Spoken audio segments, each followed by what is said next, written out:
think about how easy or how difficult it is to sustain and reproduce what you're doing in small groups.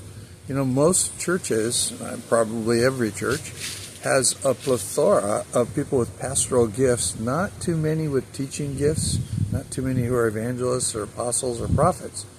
But we build our small groups around teaching mostly, and it should be teaching, but it should be discussion, talking to each other.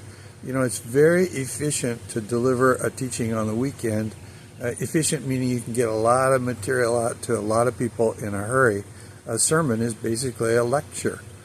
But when teaching becomes effective, so efficient versus effective, when it becomes effective, it's when it touches people deeply in their lives. And that's when we start talking about what we heard on the weekend and we learn from it. And so, again, back to how easy it is to lead a small group, or how easy it is to scale up and reproduce a lot of small groups, comes really down to, in my mind, linking the two.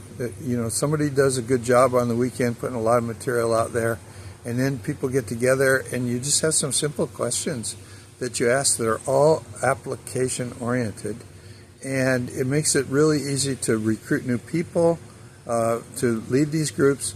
It makes it scalable. And so just a little quick thought.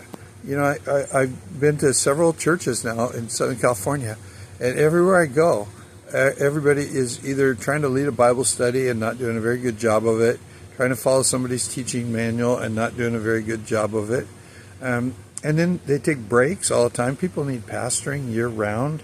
I don't really see what goes on the weekend in a big church, especially as church. I see it as coming together of God's people and an event.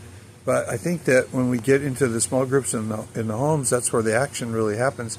And it needs to be consistent, and it needs to be scalable, and it needs to be easy enough that it's massively reproducible. So take it from an old man who's been there, done it a lot, and it's produced a lot of leaders. You can't do just that if you want to produce strong leaders, but that's a good starting point.